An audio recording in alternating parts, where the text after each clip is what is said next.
నేనేమంటూ మతనేత Ayatollah Ali Khamenei ఆదేశాల మేరకు 1998లో 30,000 మందికి పైగా రాజకీయ ఖైదీలు ఉరిదీశారు. వీళ్ళు అధికులు పీపుల్స్ ముజాహిదీన్ సంస్థకు చెందిన ప్రత్యర్థులే ఉన్నారు. చరిత్రలో అత్యంత హీన నేరగాళ్లుగా నమోదైన వారి జాబితాలో చేరి ఈ మారణకాండకు బాధ్యులైన ముగ్గురిలో ఇబ్రాహిం రైసీ ప్రముఖుడు. అందుకే అతన్ని టెహ్రాన్ కసాయ్ అని పిలిచారు. ఖొమేనీ న్యాయమూర్తులు అధిపతిగా ఉన్న రైసీ 2019లో తలెత్తిన ప్రభుత్వ వ్యతిరేక నిరసనల నేతలుగా ఉన్న వారితో సహా తర్వాత తన 10 కాలం మొత్తం 1,500 మందిని ఉరిదీసినట్లు వారిలో తాను అధ్యక్షుడైన తర్వాత 2022లో తలెత్తిన నిరసన సమయంలో 750 మంది ఉన్నట్లు వార్తలు వచ్చాయి. జైలు ఇతర నిర్బంధ శిబిరాల్లో మధ్యయుగాల నాటి ఆటవిక పద్ధతిలో వేలాది మందిని చిత్రహింసలు గురిచేసినట్లు కూడా వెల్లడైంది. మితవాద మత శక్తులను సంతృష్టించేందుకు అధ్యక్షుడు తీసుకున్న చర్యలు జనంలో తీవ్ర అసంతృప్తి నిరసనలకు దారితీశాయి. ముఖ్యంగా నైతిక పోలీసులను రంగంలో దించి సమాజాన్ని మతగిరి నుంచి కదలకుండా చేసేందుకు చూశాడు. ఈ క్రమంలోనే మహాషా అమి అనే యువతిని పోలీస్ కస్టడీలో చంపివేయడంతో గడిచిన 5 దశాబ్దాలు ఎన్నడూ లేనంతగా పెద్ద ఎత్తున నిరసనలు వెల్లువెత్తాయి. దాదాపు 500 మంది నిరసనకారులను చంపివేశారంటే అణచివేత ఎంత క్రూరంగా ఉందో అర్థం చేసుకోవచ్చు.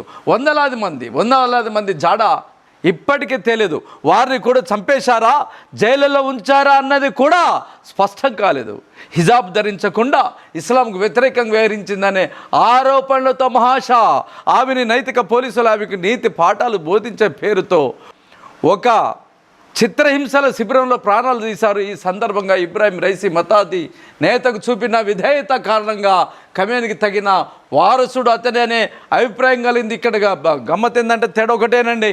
ఈరోజు అమెరికన్ సామ్రాజ్యవాదులు ఈరోజు మొత్తం ఇజ్రాయెల్ని ఎట్లయితే రక్షిస్తుండ్రో యోధుల్ని ఒకప్పుడు హిట్లర్, ఇదే మనువాద ఆర్యులే ఈ దేశాన్ని ప్రపంచాన్ని పరిపాలిస్తున్న భ్రమతోటి ప్రపంచ యుద్ధం నడిపి కోట్లాది మంది జనాలు చంపిన హిట్లరు అప్పుడు ఇజ్రాయెల్కి సంబంధించిన యూదులకే వ్యతిరేకంగా కోట్లాది మందిని ప్రపంచంలో చంపేసినట్లు లక్షలాది మందిని వాళ్ళని చంపేసిన ఘటన చూసాను. కానీ ఈరోజు అమెరికన్ సామ్రాజ్యవాదులు యూదులు వాళ్ళు ఒకటే, క్రైస్తవులు యూదులు ఒకటే ఈరోజు ప్రపంచాన్ని మొత్తం సర్వనాశనం చేస్తున్నారు మైనారిటీ వర్గాల మీద.